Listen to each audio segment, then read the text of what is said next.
Rätsel, Geheimnisse, Mysterien regten schon immer, meine Damen und Herren, die Fantasie der Menschen an und der Antikythera Mechanismus scheint überall auf der Welt nicht nur die Wissenschaftler zu interessieren und einen Hype auszulösen. Sie sind alle heute da und möchten die neuen Erkenntnisse hören.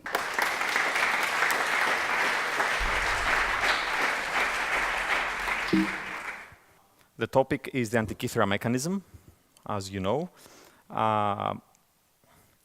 This is a hobby project for me, so my day job is working at the reactor in Garching, where we produce neutrons and we use them to study materials. So I'm a material scientist, and typically we want to look at where atoms are sitting and what they are doing, how they are moving. We get typical graphs like this, we compare with theory, and so on.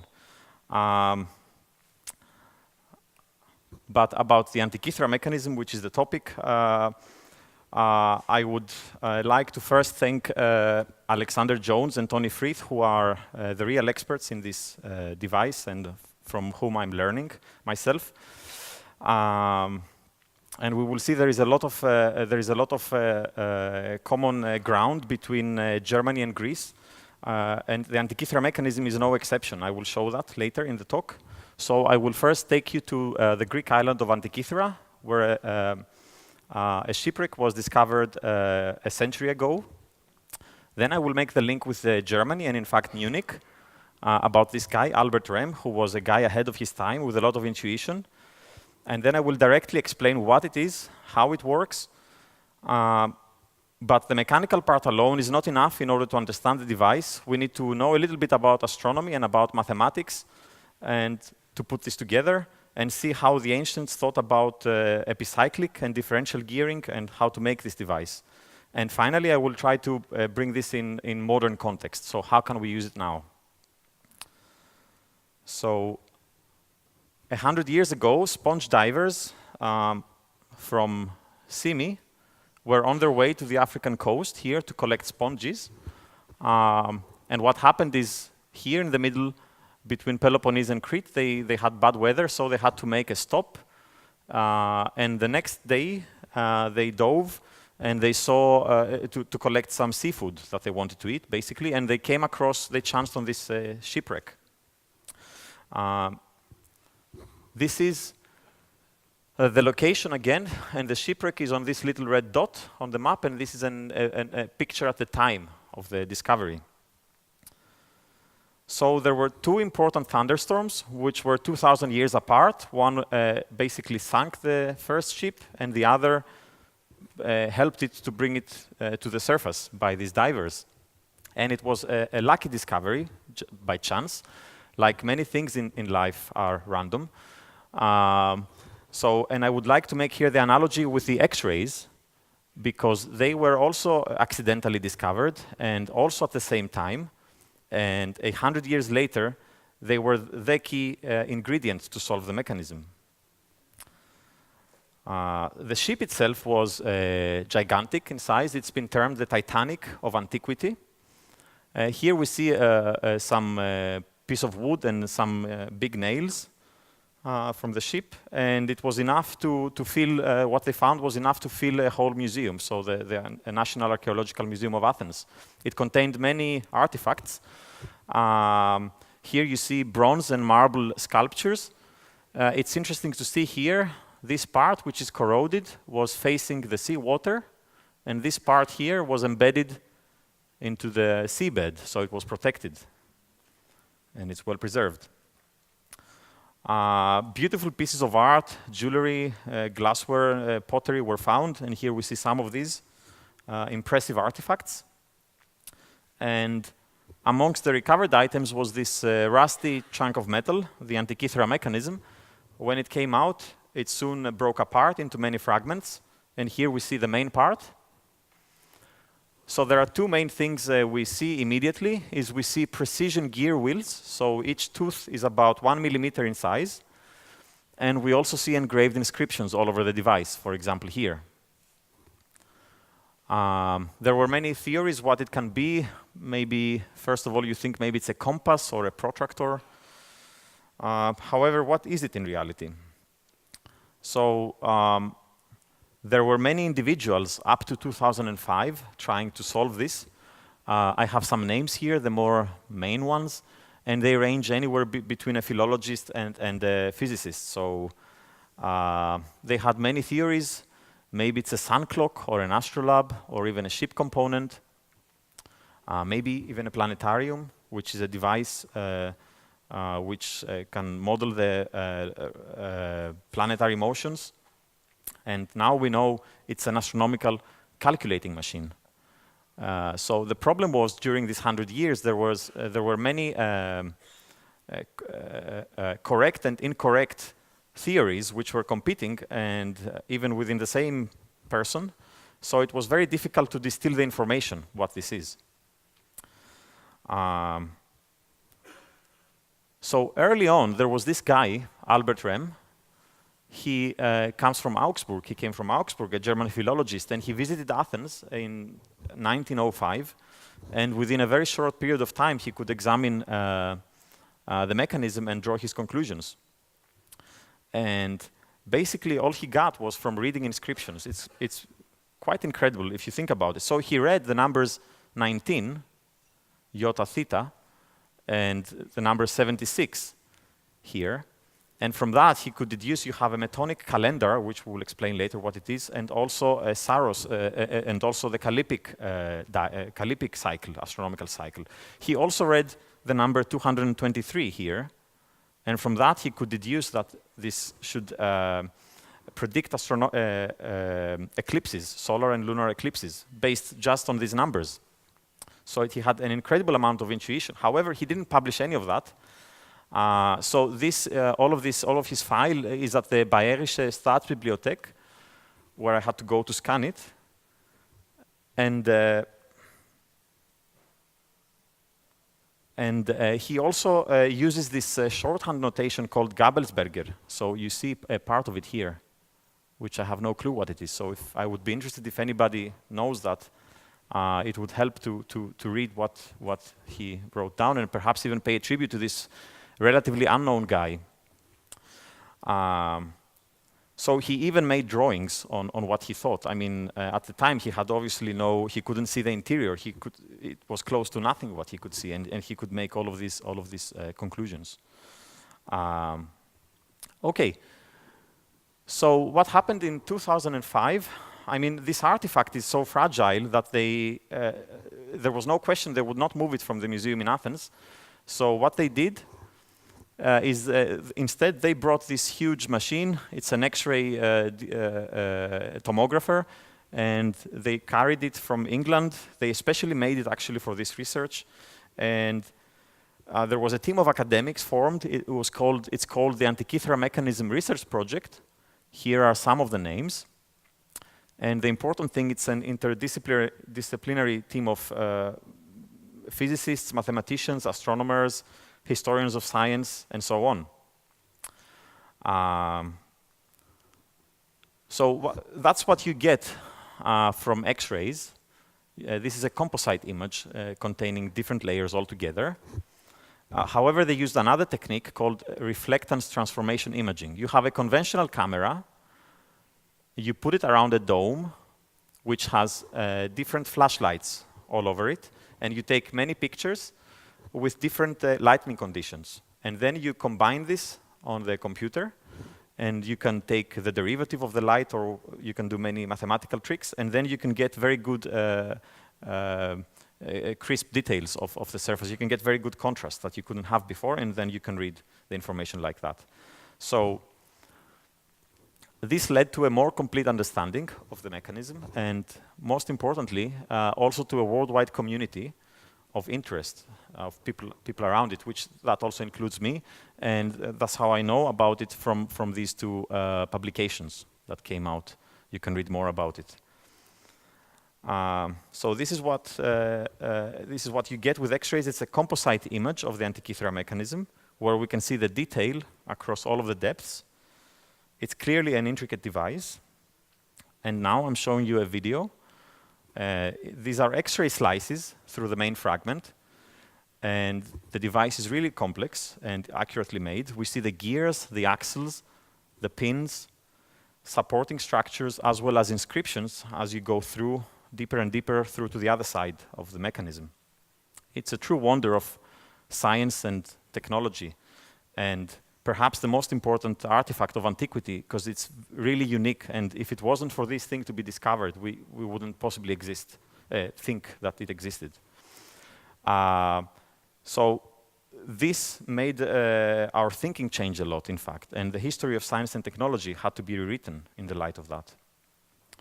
So what is it? Very quickly, it's an astronomical calculator of ingenious design and unprecedented accuracy.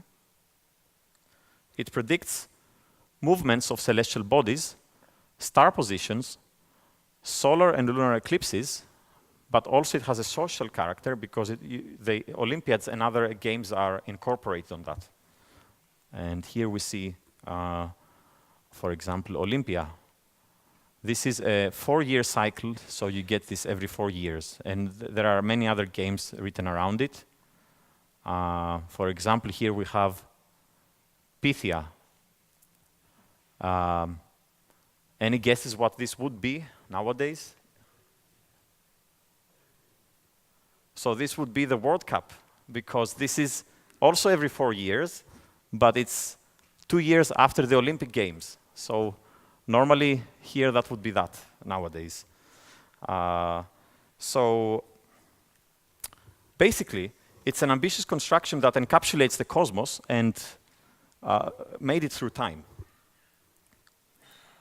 So its architecture, it's a gear device. It has a single input from here. You rotate this, and simultaneously the whole of the gear structure is working, and you get the astronomical phenomena out, predicted into 2 displays, the front and the back. And you also get the engraved instruction manual to help you with using it. So here are computer graphics of the front and the back side, how it looked like. And here I'm showing you in color all of the dials. We have, for example, 2 calendars. This Egyptian solar calendar around here in blue. Also the Metonic calendar here in red. I will talk about this later. We have here the zodiac constellations and so on. So now this is a side view. You see all of these gears, how it looks like. You have about 40 gears connected together into 20 axles, going down like that. And this is all held by 3 plates, sideways here, shown sideways. And when I first saw that, I thought this must have been very complicated to make at the time. So I was thinking, could there be any gears before that? And in my quest to look for stuff before, I came across something very interesting. So if you take this insect, it's called Isus. It can actually have a very impressive acceleration rate. It can reach 700 G. And in order to do that, it has to be very precisely timed, the two feet, the 2 legs when it jumps. And to do that, it has this geared structure. And every tooth is about 20 microns in size. And that's how it meshes and can achieve this huge acceleration that normally it would not be possible. That's all good, but what can we do in terms of gears with man-made applications? So the main thing we all know about is power transmission, like, for example, in your bicycle or your car or a toy. However, prior to the sorry, this is a bit slow. Prior to the invention of the pocket calculators in the 70s, people used to make all of these calculations with analog devices like this one. This is called the Pascaline, and there was a large period of 300 years where people were using them. The other thing you can do is if you set gears into motion, you can get something like a clock, or you can build something more complex, like a planetarium here. Other things you can do is you can do some precision handling, like, for example, increase the accuracy of tuning your guitar by using a high gear ratio. And in practice, for an application, we have a combination of these things. So for the Antikythera mechanism, we have this and this. So if you follow this slide, you get about 90% of what the Antikythera mechanism does, or how it works in principle. So if you get 2 gears with 38 and 64 teeth, and you set them in motion, you will simply get 38 divided by 64, but this is equal to 19 divided by 32. So you can make an equivalent case, and you can make it like this. This is equivalent. But number 19 is a prime number. This means you cannot further simplify this down. You cannot break this fraction further down. And this has important consequences. And that's why we get in the actual mechanism gears with 127 teeth or 223 teeth here. This is actually, you also get other numbers like 53 and 57. These are all prime numbers, and you can't get away if you want to make it accurate enough. And this is the actual gears from the mechanism with 53, 127, or 223 teeth here. So before we continue on the approach of the original maker, let's discuss about 2 main problems he must have encountered. So first of all, in astronomy, we have many different phenomena which have different periodicities, and they cannot, when you divide them, you cannot get an integer, so they're not commensurate to each other. You have, for example, the day, you have the lunar month, you have the year, you have the eclipses. They are all different to each other. So I will come back to this, but we have to keep it in mind. This is a problem. And the other problem is of technological nature. So how to fit the cosmos, the then known universe, inside a box. Because what I had in mind when I first started was something like this. You have some rough handling of metal, like shown in this pottery here. But in reality, we have fine mechanical skills making really small teeth of 1 millimeter, and the accuracy of these teeth, the tolerances, have to be below 1/10 of a millimeter. So this is really another category of making stuff. It's not, it cannot be like the picture I showed. Let me come back to the first problem. We have the day, which is related to the Earth going around itself. And we also have the lunar month, which is from a full moon to the next full moon. And if you take 12 of these, it's 11 days short of a year. It's 354 days. So immediately you see the problem. So one solution would be you need 2 calendar types, a solar one and a lunar one. And the solar one is the one we use now with the 365 days. The lunar one, we don't use it anymore, but this was very important for ancient civilizations. Like, for example, the Egyptians, they cared more about the flooding of the Nile and not about the season of the year, and this has to do with the moon.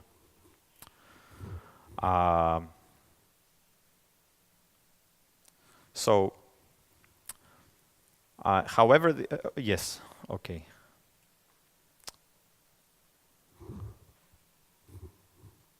Okay. Let's now familiarize a little bit with the night sky before we proceed. Here we see the moon and 3 planets, Venus, Mercury, Mars, shown here. And these are all on this line, the ecliptic, which is the apparent path of the sun through the year.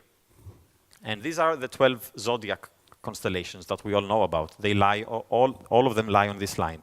And the reason for that is that the solar system has a planar structure, so you don't get randomly the planets at any spot in the sky. They all lie on this line, called the ecliptic.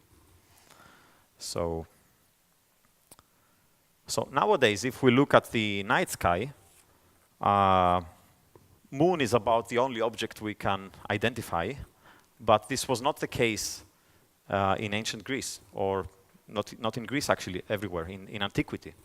So an average student could tell you a lot more about planets, star constellations, seasons, etc., when looking at the sky.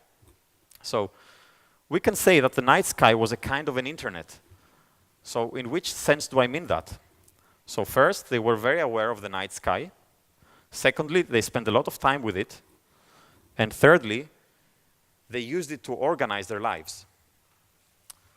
So there is one more important thing I'd like to note, is that there were many great civilizations before the Greeks, also thousands of years of people observing the night sky and making very detailed observations. However, it was the Greeks that turned these observations into science.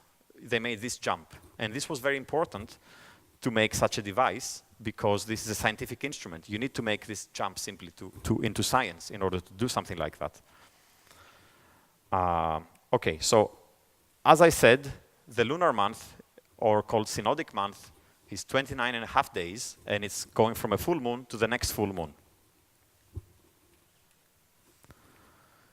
Now, if you take the moon and you align it with a given star, and you wait until it comes back to the same star again. This is called the sidereal month, and it's the moon rotation around the Earth. This is shorter. This is 27.3 days. So that's another lunar month, so to say, because the month has the moon has a complex path. That's why it's associated with a few different periodicities on it. The moon is also on a slightly elliptical path, and the apogee is the point furthest away from the Earth, and the perigee is the closest. So if you take the moon on the apogee and you wait until it comes back to the apogee again, you would naively say this is these 27 days, 0.3 days. However, it's a bit more complex, because this ellipse itself is turning. And we have this line of apsides. This is the line joining the two foci of the ellipse. And this turns slowly at a rate of about 9 years to make a full rotation, the whole ellipse. And that's why it takes a couple hours longer, so to go from the apogee to the next apogee. This is called the anomalistic month, and it's 27.5 days. We now know that this is related to the solar tide. Yes. Thank you. Oh, sorry. Okay. Thank you. So, and the last month is, the last lunar month has to do with the fact you have the ecliptic trajectory, which I described before, and you have the lunar orbit. This makes, if you see it sideways, it's easier. It makes a 5-degree angle. So this is the moon trajectory, and this is the ecliptic. If you have an eclipse of the sun or the moon, basically the three objects, the sun, the moon, and the earth, have to be on the same line, or nearly the same line. If this wasn't for this, 5 degrees here, if this was perfectly aligned, we would have a solar eclipse and a lunar eclipse every month. But they can only occur on these nodal points, where these are merging, the two lines, the two paths. And if you take the moon to go from one node back to the same node again, then this takes 27.2 days. This is a draconic month. And this is a time lapse of a lunar eclipse. Quite an impressive thing to observe. So let's summarize the problem so far. One is we have the year and the lunar months. They are incommensurate. And on top, we have all of these different kind of months. You don't have to remember this. The important thing is to realize they are all different. And they were all known in antiquity. And they are modeled on the Antikythera mechanism. And the solution to that comes with astronomical cycles, which are based on integer numbers.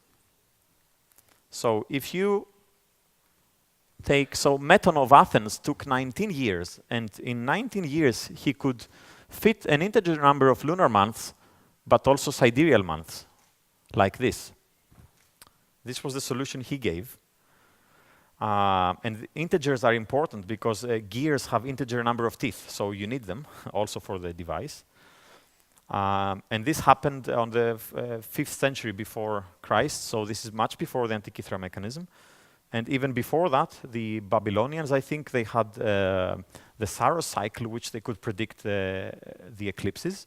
So what they observed is if you take 223 lunar months, and you have if you have a given eclipse, 223 lunar months later, this will repeat in a very similar way. And this is also because of this integer relation between the different months. It's by chance and it's very highly accurate, which means this cycle is valid for about more than 1,000 years. You can use this approximation. I forgot to say, so this Metonic calendar that I spoke about before, we probably don't know it, but we do use it because this is how Easter is calculated nowadays. This is the basis for calculating Easter. And exactly these two cycles are shown at the back of the Antikythera mechanism. This is the Metonic cycle, here in red, and the Saros cycle in green. And I will take an example now. This is again this gear diagram I showed before. And let's highlight the Metonic gear train. So you go like that, you go down, you follow the gears, and you reach this pointer. So the 19 years you have are embedded into this gear with 38 teeth. 38 divided by 2 is 19. The 235 lunar months, they made it in terms of they had a big spiral going around 5 times, and every box is 1 month, and you have 235 of these boxes around it. And if you follow the maths, you get 5 divided by 19 according to what I showed before when you do this. So this is exactly what you want for a 5-turn spiral showing 19 years. Okay. I'll take another example. This is the Saros cycle. You can again follow the path like this. Go down. It's a little bit more complex. You reach here. And the 223 months are in terms of this gear with 223 teeth. And this is the equation you get out. And that's exactly what you want for a 4-turn spiral with 223 months. This is a 4-turn spiral. And these are the inscriptions you see around this. So, for example, Sigma Selene signifies a lunar eclipse, and Eta, Ilios, signifies a solar eclipse. And you have this special symbol for Ora, Omega, and Rho. And this tells you the time that the approximate time when the eclipse will occur. Yes. So how does this look in practice? There are spiral-shaped grooves around it, like this. And there is a needle following them, like in the old vinyl records. It has the same principle. And it follows this groove around. And you have a little pointer here telling you the event. And if you have a blank box, it means this month you don't have an eclipse. Okay. And the rest is how it works. It works similarly for the rest. So I'm not going to go through this. But I'm going to stay a bit on the moon mechanism because this is a bit different and it gets more interesting. So let me zoom in. You have the path going this way.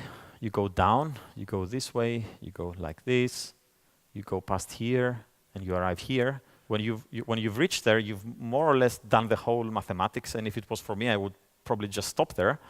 They decided to do something more crazy. They went back here, and they went up through the same axis. So they have 2 axes, one inside the other. It's a concentric axle. And they go up here, and they go through another set of concentric axles, and then they reach here where they have calculated the moon rotation, but also the moon phase, and they display it exactly where it should be on the front side. So not here on the back, but on the front, where you have the rest of the sun and so on, the zodiac. And I will now focus on two regions. This is the first one, and this is the second one. And if we look on the first one, we see 4 gears with 50 teeth. So if you follow the maths, you get out 1. And the question is why? Why to do something so complex for no reason? And this left scientists puzzled for about a decade. So if you look closer, these are again the 4 gears, 1, 2, 3, 4. And we see here a little slit, a little slot on the upper gear.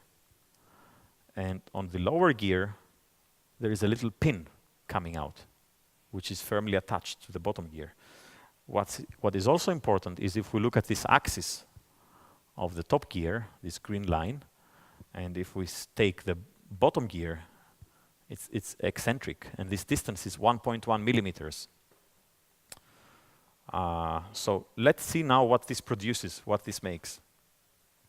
This is how they achieved it in terms of a single piece. This is a single metallic piece to do this axis. Okay. Let's look a little bit at elliptical paths and Kepler. So we have an ellipse. This is the Earth, and the moon going around an ellipse. This is exaggerated. The important point is that the Earth is not at the middle of the ellipse, but at the so-called focus. It's at the focal point of the ellipse. And if you rotate around, Kepler said you will start off faster, and as you go here, you see it's going slower to the apogee, and then it will go fast again. So there is a variable motion.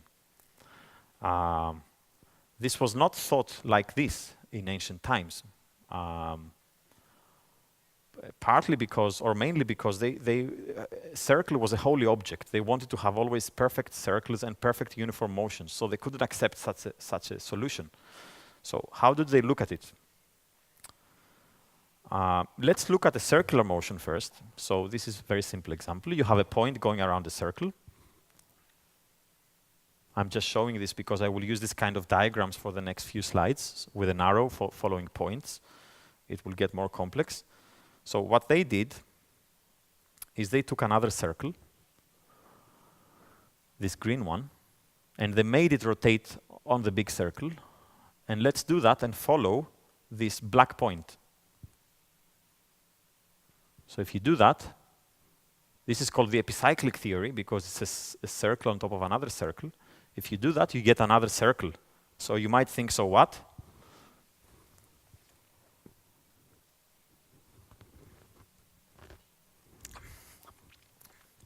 The important thing is that this thing here, which is the Earth, and the black dot, which is the moon, they don't have a fixed distance anymore. The distance is always changing because it's 2 shifted circles.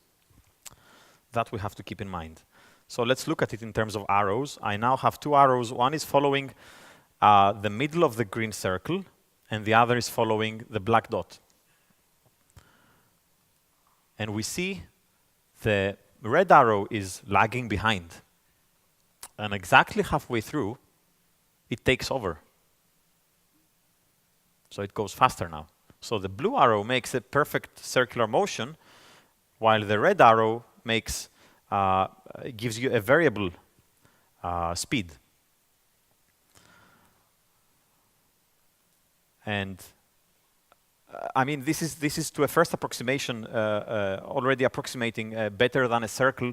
It's not Kepler's law, but it approximates this kind of variable motion. It has these elements in there.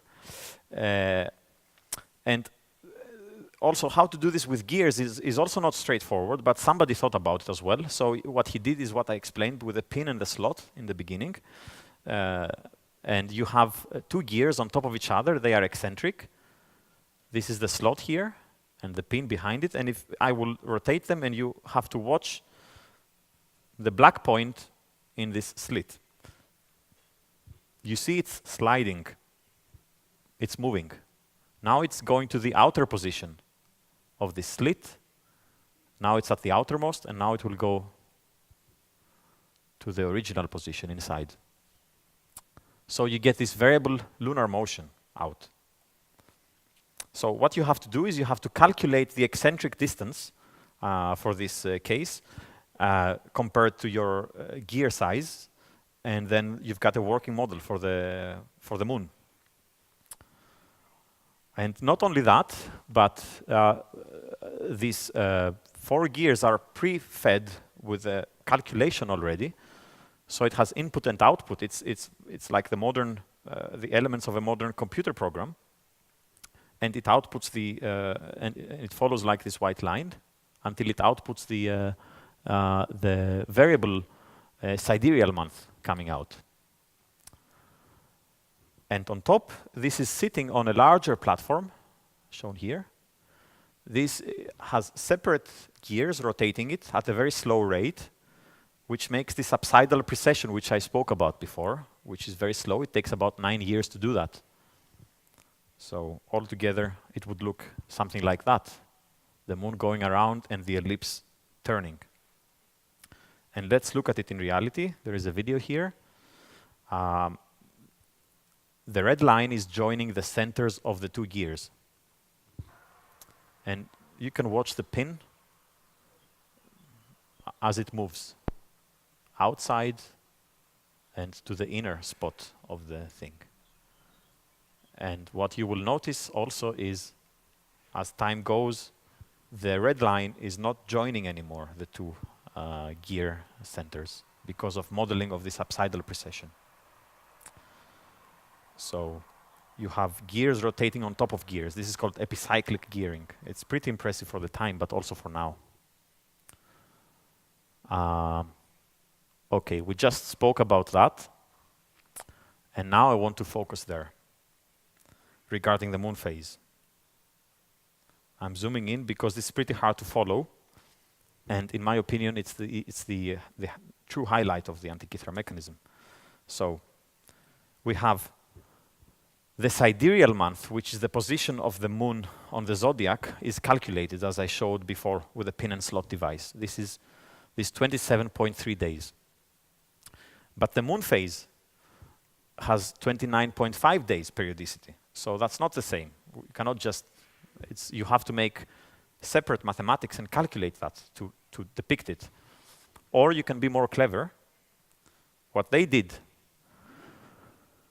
So as I said, this is already calculated. This is the sidereal frequency, 1 over the period, minus the year frequency. These are both calculated. And if you subtract them, you get the lunar frequency. That's what you want to get. And this number here, the sidereal month, is calculated by this gray axle shown here and going perpendicular like this out. And the year is calculated by this brown axle. They are concentric. They rotate at different speeds. So you have to subtract these 2 axles to each other. How to do that? They took a gear here and they fixed it. It's glued. It's stuck to this axis outside. And they took another gear here. They stuck it to this axis. So it's firmly attached. And then you have to join them somehow, and you do it right so that you subtract. You don't want to add, you want to subtract.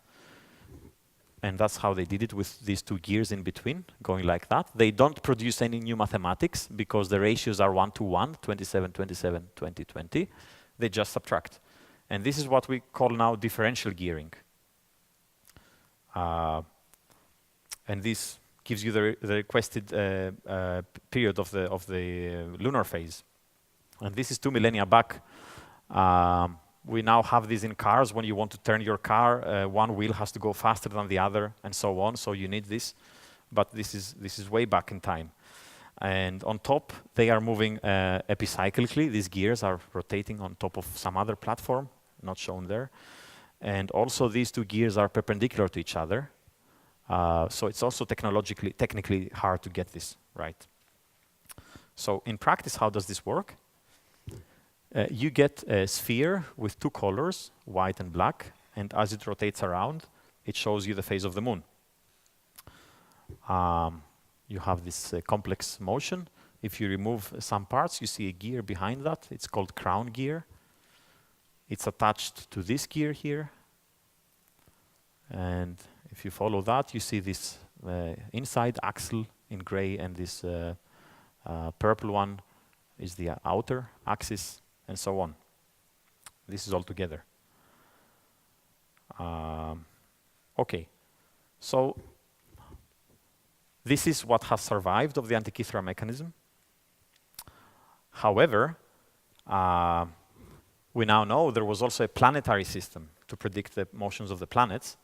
This has not survived in terms of the gears, but there are very detailed inscriptions here. You see Aphrodite. These are transcribed here. Ares, Dias, Kronos, and also Cosmos. So it's the known universe. These are the planets. And they talk about Gnomonion, which is a pointer going around. So it really describes how it worked. So it was really there, but it just hasn't survived. And if you want to read more about this, it's published here at this nice paper. It's free online. Yes, I would like, before I close, to put this a little bit in context. So who might be the maker? How did they think about their cosmology at the time? And so on. So, of course, a dominant figure in the time was Archimedes of Syracuse. He was a great inventor. He worked also with infinitesimals, so if he had an engineering problem that would not be solved properly mathematically, purely mathematically, he would make approximations. He had a very good approximation of pi and so on. And he made the planetarium. This we know from texts. Another guy is Posidonius of Rhodes. He had a school with a constant flow of Greek and Latin students coming there. He calculated the sun and the earth distance, also between the sun and the moon, the sun size, and we also know he made an orrery, a so-called planetarium also. There was Ptolemy much later. He used to think in terms of a geocentric system, and he improved it so much, this epicyclic theory that I described before, he took that and took it to the next level, and he made it so accurate, with including more epicycles. And that was the problem. That's why it took more than a millennia to find deviations from the actual planets and so on. And that's when Copernicus came with a revolution, that then the sun was in the middle and so on. So Ptolemy was a big figure at the time and for many centuries later. And he talks about spheres, which is a technical term meaning a planetarium, and he also uses the word spheropein, which is a verb. It means to make spheres. So clearly there was a big tradition of people doing these things, which has not survived the artifacts, but there was a whole lot of people doing this apparently.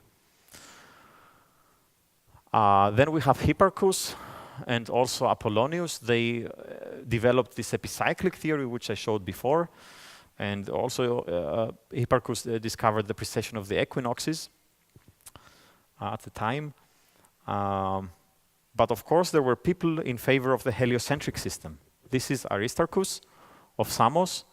He even had the correct order of the planets, the 5 visible planets. He put them in the right order as they are now, as we know now. And he also said that stars that we see far away must be like our sun, but very, very far away, and they look like stars then. So he had this right also. And there was also Seleucus. He liked this heliocentric system, and he could explain that we must have this system because this is the only way to explain the tides, and this is actually true. But they were the only ones. Mainly, the cosmology was geocentric at the time. So on the Antikythera mechanism itself, it doesn't specify what it is. It just tells you that you're sitting on the Earth, and that's how you observe the sky around you. So there is no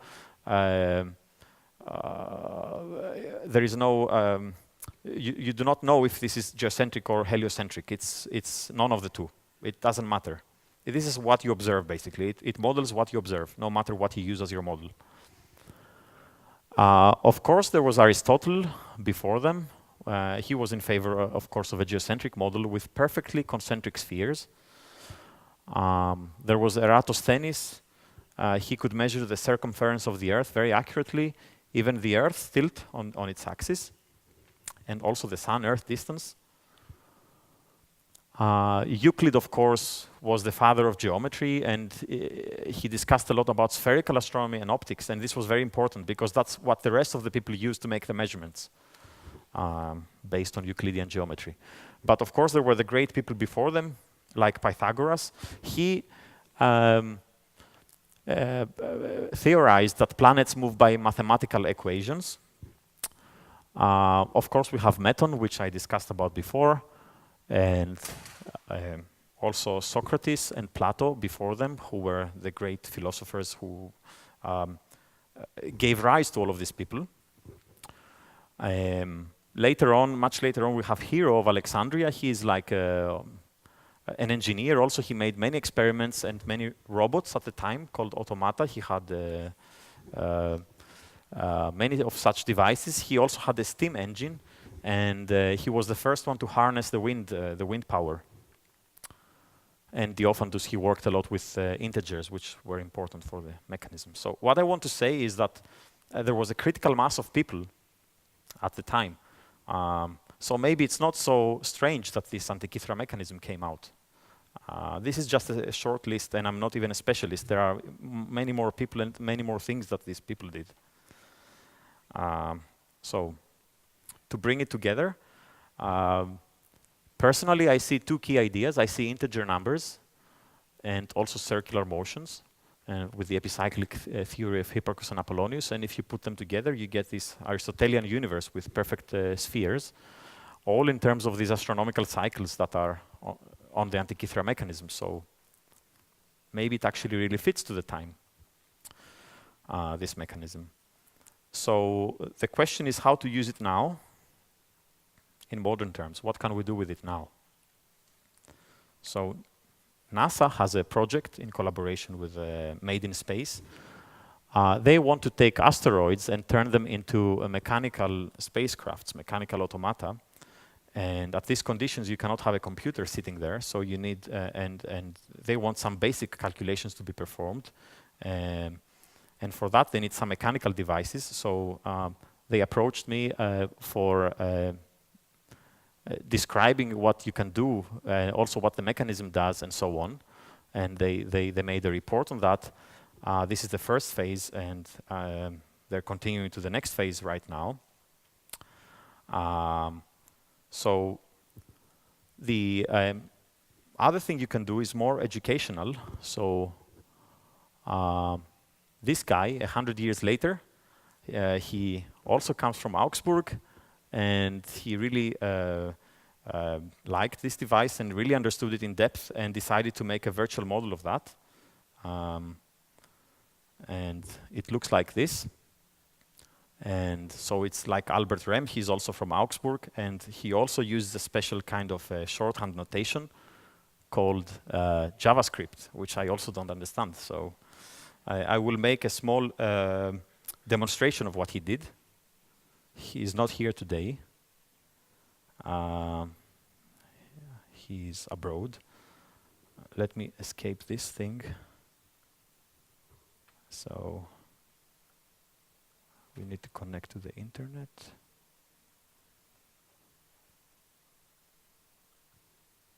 Okay. So you click in the middle button, you get the current situation, how it looks now. You can show the planets, or you can remove them as you like. You can turn it. And if you go here, you see what it is. So it says Mercury. So let's take Mercury and look at it, what it does. So it goes forward. Now it goes backwards. Forward, backwards. So it fully models the retrograde motion of the planets. Let's take an example. You can take today's date. Let's say, when is the next full moon? So you have to turn until you get the full moon, basically, which is exactly opposite to the sun pointer here. This shows July the 27th, so you can check that. It should be July the 27th, should be the next full moon. Then you can also check when are the next eclipses. Let's reset again. We are sitting here on the Saros dial. Maybe let's go to the next box. Okay, this has both, I can see both a lunar and a solar eclipse. Let's take the lunar eclipse. You have to make sure you have a full moon for a lunar eclipse. So you go backward. It's again July the 27th. You can click on it. So we have links and you can see, you can check, you go down. Here's the year, 2018, 27th of July. You can click on it and it tells you how it would look like and which part of the Earth is on shadow, is the night. So let's check the solar eclipse. There is also a solar eclipse here. In this case, you have to match them. So let me remove the planets. You have to match the 2 pointers. So you have a new moon, it's totally black. 11th of August, I'm reading here. And you can click there. Let's hope it works. 2018, 11th of August.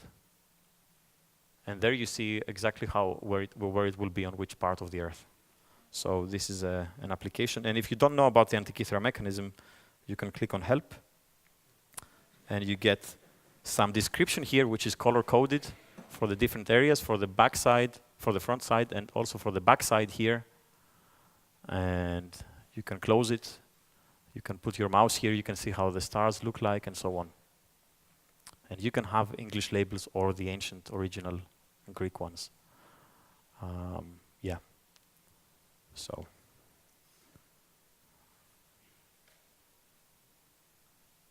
Okay. Yes. So you can also take wooden gears and make this out yourself. It took me 3 years to do that. So maybe don't try this at home. But the good news is we want to have it as a kit out for people to play with it. So what you can do is it's a platform. I originally started to make this for my kids because I was too sensitive when they were touching my mechanism. So we had some basic gears on the floor, and then they played, and then we started to put more and more effort and more parts. So now it looks something like that. You can, this is the different, this is the full Antikythera mechanism now, for example. And the nice thing is you can rotate that. And you see the moon phase also there, and so on. So, but this is a bigger kit. You can do more with that. So I made this planetarium. I call it Archimedes Planetarium because he's supposed to have made one. I don't know how he made it, but this is, my take based on the technology existing on the Antikythera mechanism with this pin and slot, which I showed you before. It's a bit more complex than the moon thing that I showed, but it follows similar principles. And you can also rotate that. If you follow Mercury again, you can see it goes back and forth. This pointer here. Where is it? Here is Mercury. Now it goes back. Forward. Now it goes backward. You have special mechanisms to do that. And here you have, this is the pin and the slot here. So you can really build it yourself, and this takes under an hour to do that. But of course you can do more simple stuff like analog computing. You have displays reading out results which are all analog. And for example, this is an example of parallel computing, I call it. You have simultaneous output of pi, phi, square root of 2, and so on. This is how Newton made the experiment to prove that light consists of different colors, different frequencies. He actually took a disk and rotated that, and you can do that. You can also know how your bicycle works with gears and how you get the different ratios out. You can do many simple stuff.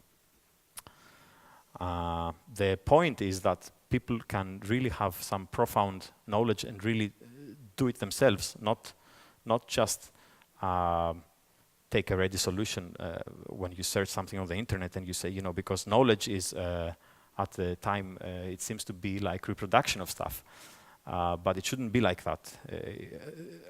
This is trying to make it that it's something with a profound understanding. So you really do it yourself. You go to the basics and you try it out. So to conclude, I believe we're very lucky to find this artifact at the bottom of the sea, 2,000 years sitting there for us. So I think this is the most lucky part. So, and it's not just an ingenious construction, in my opinion, it's an essence of know-how, astronomical knowledge, and so on, at the apogee of the Greek civilization before the Roman Empire. And I would like to thank you for your attention.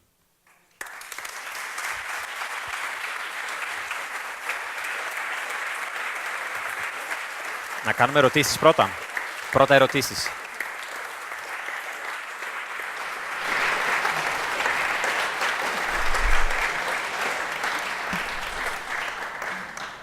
Congratulations for the extremely inspiring and interesting speech, Dr. Skoulatos. For me, it's the first time that I heard this information, and it's definitely something that makes somebody go and do further research on the internet. I have several questions. You just said to ask one, something more about the history, because do we know exactly where it was produced, when, by whom? I mean, who had the technology? And I assume this must have been something extremely expensive at the time to own. So who would have such a thing? Kings or yeah. Thank you. A few questions you asked. So there are some references that these things would cost the weight of this in gold. So they were also expensive at the time. Also, there is some consensus that this was an educational instrument for teaching the elite of the students at the time. Because obviously you can calculate things with pen and paper also. You don't need to make this so it's more like maybe a show-off or like a gadget, and also an educational instrument at the time. Now, from the calendar that I showed, this Metonic calendar at the back, it doesn't matter, maybe it's... there are many calendars in ancient times, and also that includes Greece as well. Where is that? Anyway, it's the upper... Wait, it's here, I think. This one. It's the red spiral here on the top. So the calendars would have name months, 12 or 13 of them, and they would change per location a little bit, always. So from looking at that, they thought, okay, it must be, it's close to a Corinthian calendar, and in fact, it's identical to a calendar in Epirus, northern Greece. Then if you look at the Olympic Games dial, there was one game there written Aliyah. This is a small local game in Rhodes. So some people theorize that this thing was made in Rhodes because this guy was very proud of his location and he put this game there. Because Rhodes had a long tradition, Rhodes had museums, it had a lot of stuff at the time. And then he must have made it for a rich guy from northern Epirus. This is what people currently think. And about the time when it was made, it can be any time between, so to speak, Archimedes, a bit later after his death, up to the time of the discovery of up to the time of the sinking of the ship, so 50, 60 BC.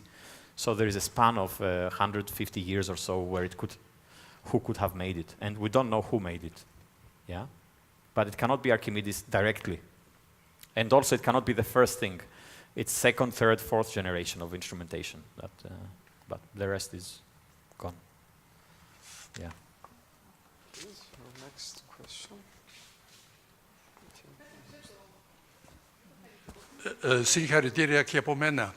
But I have one question only, a practical one. How to construct, how to create a gear with 293 teeth in an equal distance?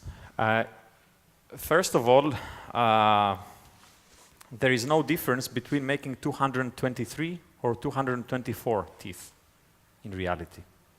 It's equally easy or difficult to divide, actually. And how they did it was they took a file, I think, and they filed one by one. Equally, yes. You have to take a distance, you have to make a circle, you have to calculate a circle, and then take a little distance, which is the module of the tooth, and you have to make, engrave that a little bit, and then you have the spacing, and then you have to file one by one.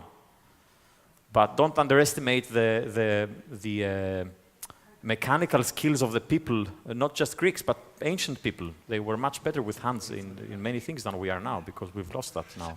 I'm talking about the diaresis. The division is not a problem. You divide, okay. Okay.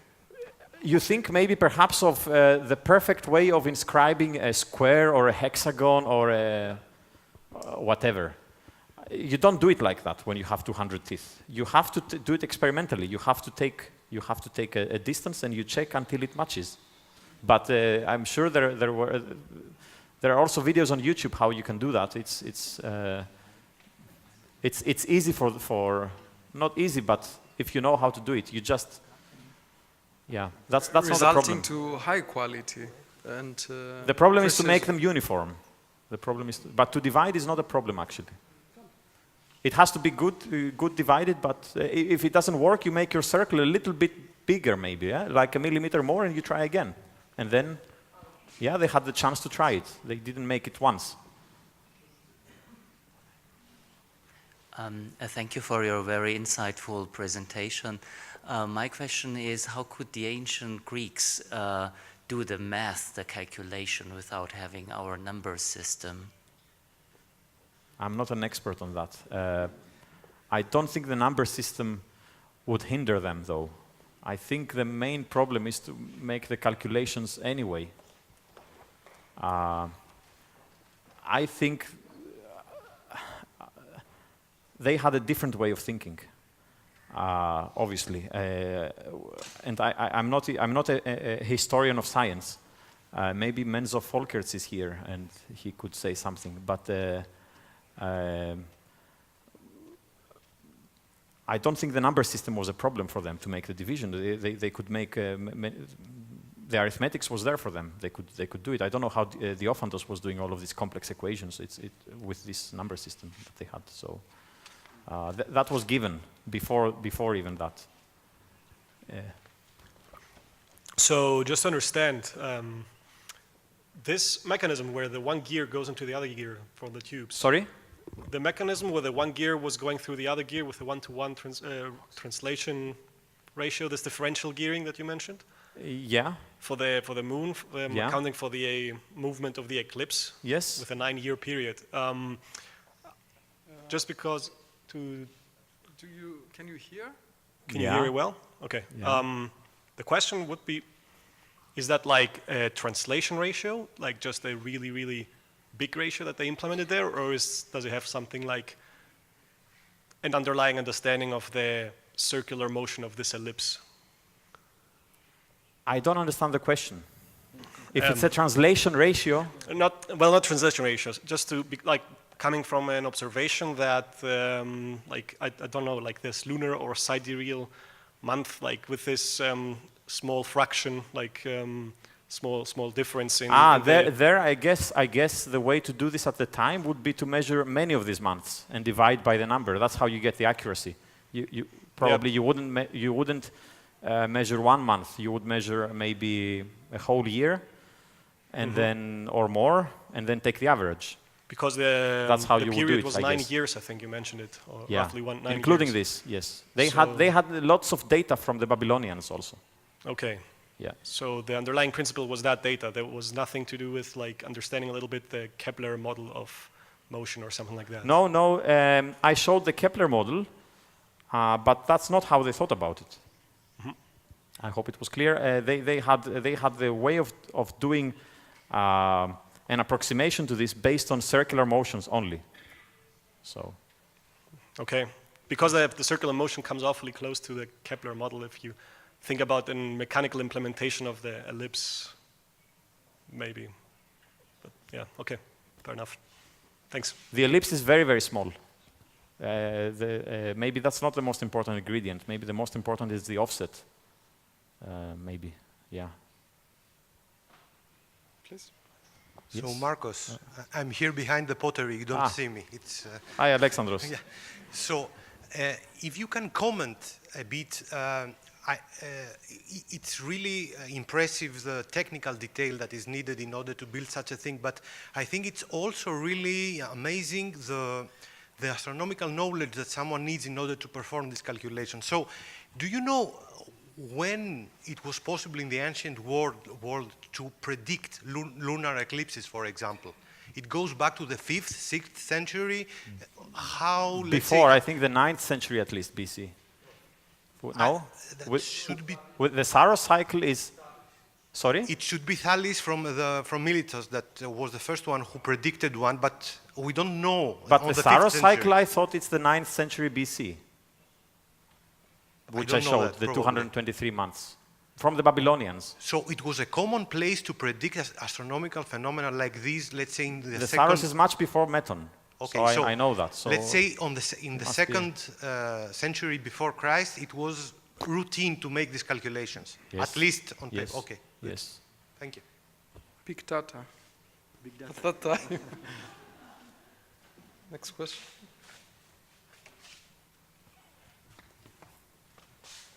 Also, Archimedes had his own data. He collected his own data on eclipses, but many people had it from the Babylonians. Hello, thank you for your presentation. From all the numbers and how precise the numbers were in the different cycles, can you re-engineer how precise they could measure time? I mean, how precise could from coming up with this took 364.5 days or something like that. How precise could they measure 1 hour, or what was 1 hour for them, or 1 minute for them? Can you re-engineer this from the teeth and from the different? I don't think, because ratios? the mechanism itself makes one assumption only in terms of the time. The main wheel, which goes around, which is basically the start of the device, everything goes off that, takes 1 year to make a full rotation. And actually, the gearing itself doesn't specify what a year is at all. And Yeah, but you get this, but the different numbers are the different cycles aren't integers relative to each other, and but still the ratios fit to each other. the ratios are within at least the second or third decimal is correct. They are very, very Yeah. accurate. And from this, can you calculate how precise they could measure time? No, because they could make it even more accurate in reality. But the gears, they didn't want to make a gear with 1,054 teeth to get the next approximation. But we can say this is the minimum. But of course, they could have had it more accurate in theory. But even with gears, it was well enough accurate for, I mean, within a degree or so, let's say, all of the outcomes coming out for what they wanted. Yeah.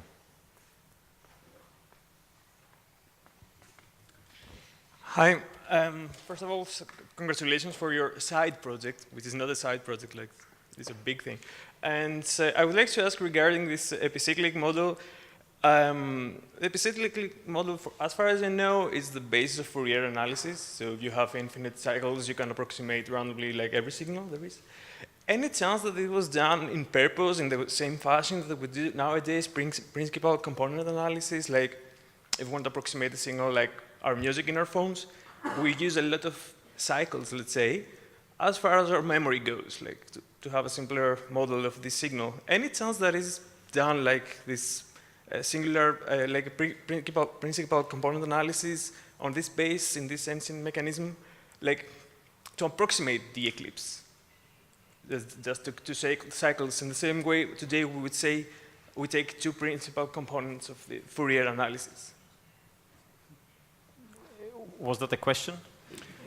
Like, if it was done like on purpose, like so the way they thought about it, I don't think they thought about Fourier analysis. not Fourier, like make an approximation that would be cheap to make in the materials. Just take two cycles instead of making, which is, if you think there's some kind of scale economics they're working. If you build a lot of gears, it's cheaper than making an extra eclipse.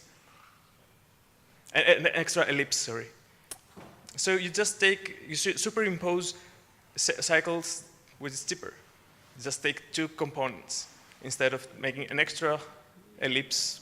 So that's what Ptolemy did. He introduced a number of epicycles. Yep. And he came to a much more highly accurate model. Some device I saw once in some museum made in the 15th century, it's a planetarium. I saw there some elliptical gear. Really, it was elliptical, but people do it differently. They are one-off examples of always, and everything is different to everything else. But that's how they did it at the time. Everything was perfectly circular, and indeed, Ptolemy added more epicycles to the theory. Okay, thank you.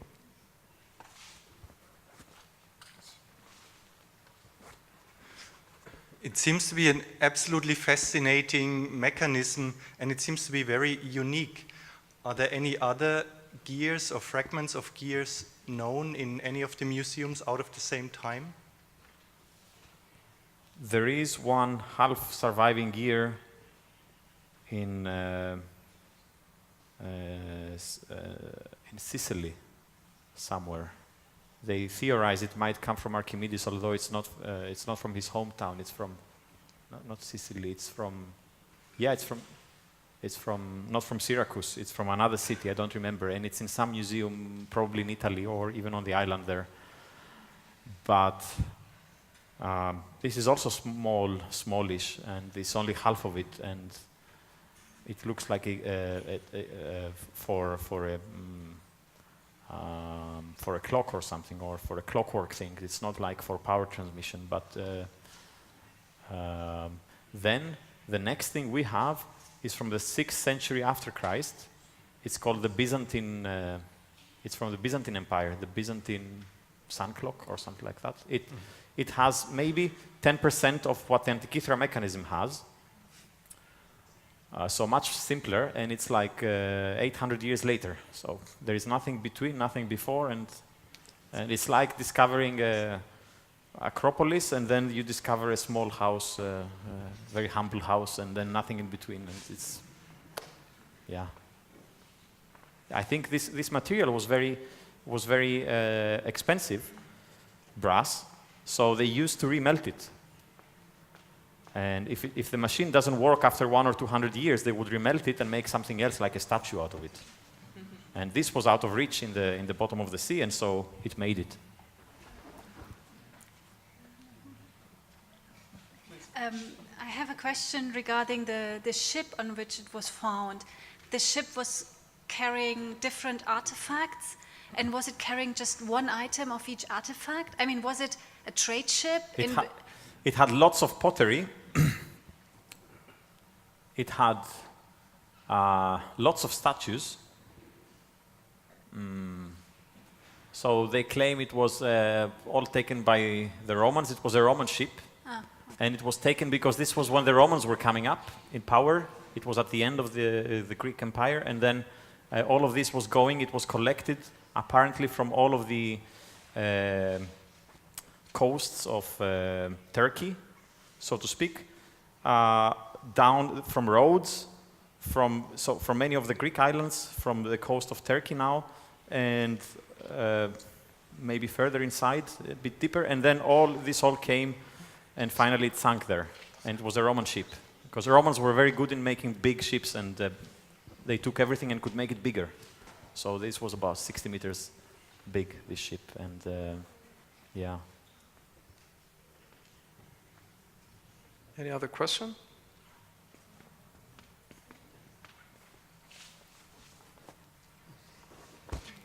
Following up on what you've just been saying about, so it was discovered in 1903 by... 1900, yeah, by some simian sponge divers. Okay, and can you tell a little bit of the story about what happened then? Who then got the stuff out? We had the Ottoman Empire. So they kept it secret, and then they went on to their trip. They took one piece out to prove it, like an arm of a statue, I think, and then they continued to collect sponges. That's what paid for their living. So then they came back, they went to their islands, and then they called there was some Greek authority also. It was a Ottoman Empire, but I don't know exactly, I'm not so good in history. There was some Greeks that were in authority, and then they spoke to them, and then they proved it by showing this thing, and then they made it secretly somehow, and they organized the first underwater archaeological expedition in large scale at the time, a year later, because they decided that they would pay them for that, and then they did it. And it was very hard. One person died, and 2 were severely injured, and yeah. But they took out a lot of stuff, including this. I think Antikythera was not part of the Ottoman Empire, the ship's origin. Maybe the islands, yeah. 1900, it was south of Peloponnese. I think this was... No, but this was secretly done. They had some ships there to help them, some Greek ships, but there were some problems. And the mechanism ended up where? The mechanism, they didn't know. Maybe they almost threw it away, because it looked like a piece of rock. Mm-hmm. It didn't look like metallic. It's completely rust. So then it was in the museum for a bit, and then it cracked open, and then they could see some gears and stuff. And some minister, Stais, he saw that. At what year? A year later. And then people theorized about everything, and then Albert Rehm came, and he basically had the answer, but he never published it. Yeah, this is the story. So we had much luck, yeah? Everything by accident. Yeah, it was Any lucky. Other question?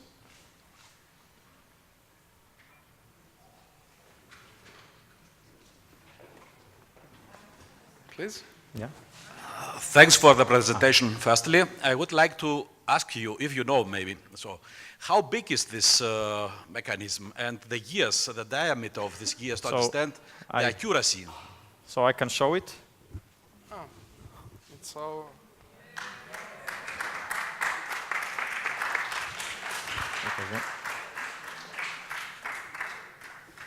So here. So the biggest gear is this size, and the smallest is that size with 12 teeth,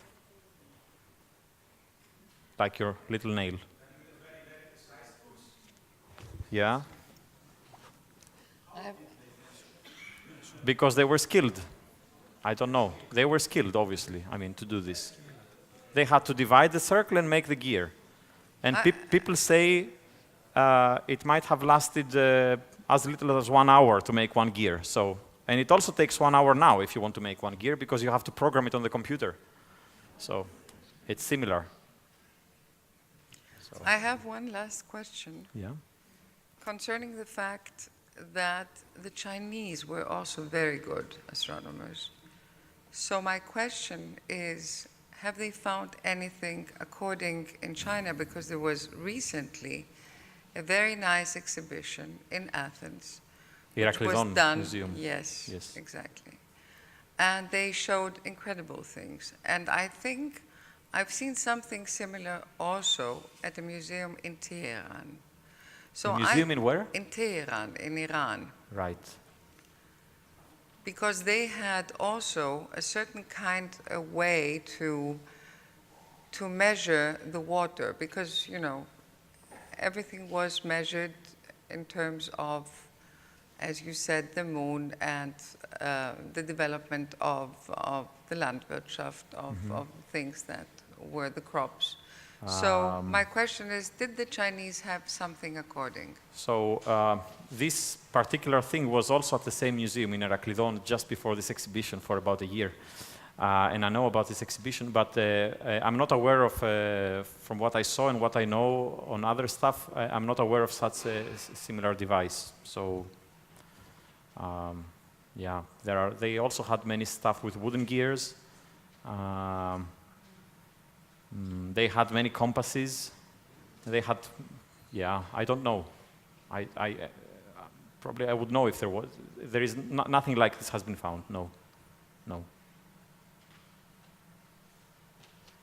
I don't know if it has already been mentioned, but this is going to be part of the exhibition here, so everyone could come and see it. And could you say some more details about that, Markos? Yeah, it was here for a couple of weeks, and yeah, so we think about future plans, how to maybe involve more students and bring it back here, maybe with schools or whatever. Also with this online application, then people can play with it, and yeah, so. Any?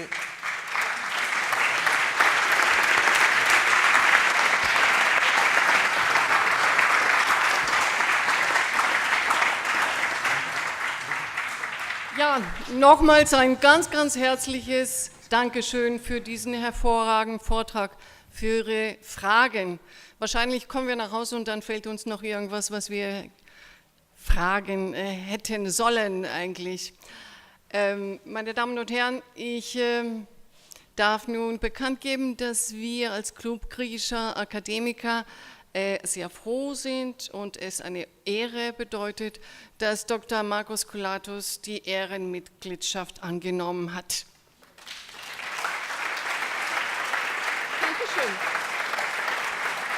Und wir überreichen ihm eine Glaspylone. Passt doch zu der Apparatur. Thank you very much. Εμείς ευχαριστούμε.